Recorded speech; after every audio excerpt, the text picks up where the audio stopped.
এক সময় যে কলকাতা ছিল সিটি অফ জয়, সেই কলকাতা আজ সিটি অফ ডার্ক।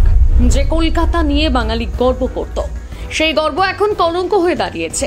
উল্টে আজ কলকাতার চেয়ে অনেক অনেক সেফ দিল্লি। মেয়ের কথায় বাকরুদ্ধ মীর। কলকাতার প্রতি ধিক্কার মীরের চোখে জল এনে দিয়েছে। আরজিকর হাসপাতালে নির্যাতিতার বিচার চেয়ে কলকাতা মেডিকেল কলেজে গণকনভেনশন আয়োজন করা হয়। সেখানে উপস্থিত ছিলেন বাংলার কিছু স্বনামধন্য তারকারা। আর সেখানেই বক্তব্য রাখতে গিয়ে মীরের গলায় ঝরে পড়ে আক্ষেপ। দেখুন তিনি ঠিক কি বললেন। আমার কন্যা গতকালই কয়েক মাস এখানে থেকে তারপর পড়াশোনা করতে দিল্লি চলে গেল। অদ্ভুত লাগে, আজ থেকে 3 বছর আগেও যখন প্রথম দিল্লি গিয়েছিল গ্রাজুয়েশনের কোর্স শুরু করার জন্য, তখন ওকে আমরা সবাই মিলে সাবধান করেছিলাম ওখানে কিন্তু রাত্রির বেলা যেখানে সেখানে সিনেমা দেখতে চলে যাবে না, শহরটা কিন্তু দিল্লি, কলকাতা নয়। যাত্রার সঙ্গে ঘুরতে চলে যাবে না, শহরটা কিন্তু দিল্লি, কলকাতা নয়। যেখানে সেখানে আড্ডা মারতে মারতে দেরি করবে না, শহরটা দিল্লি, কলকাতা নয়। আমাকে এইবার আমার মেয়ে প্রশ্ন করেছে, তুমি এবার কি বলবে? আমি কোনো উত্তর দিতে পারিনি।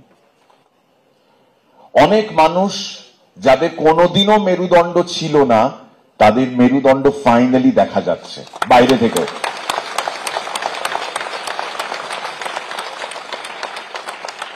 আবার এমন অনেক মানুষ রয়েছেন যাদের কিনা মেরুদণ্ড ছিল, আমরা জানতাম, এটা আমাদের বিশ্বাস ছিল, কিন্তু এই মুহূর্তে L5 L7 কিছু একটা গন্ডগোল দেখা যাচ্ছে।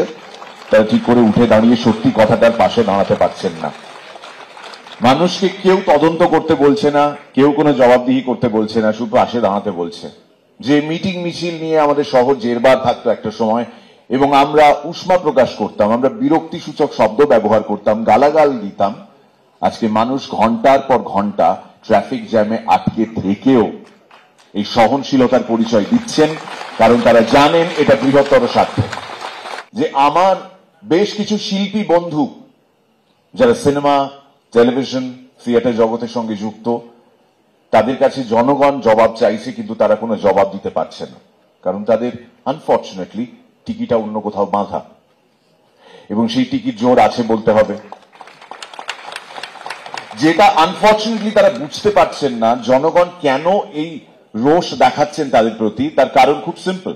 তারা প্রত্যেকে নির্বাচিত জনপ্রতিনিধি, এবং মানুষের এই বিশ্বাস থেকেই মানুষ তাদের ভোট দিয়েছেন।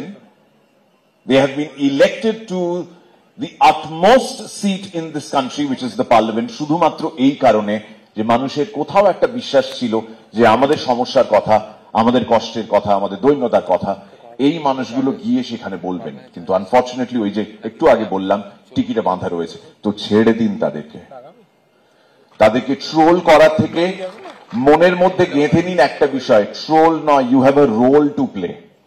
You and I, we all have a role to play. তাদেরকে সামনে দেখলে থুতু ছেটাবেন তাদের মুখে। যাদের সত্যি কথা বলার দৃঢ়তা নেই, এই মনুষ্যত্ব বোধটা নেই, তারা কোনোভাবেও শিল্পী নন।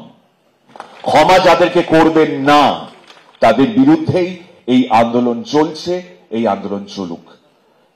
Justice for, justice for, justice for. Thank you so much.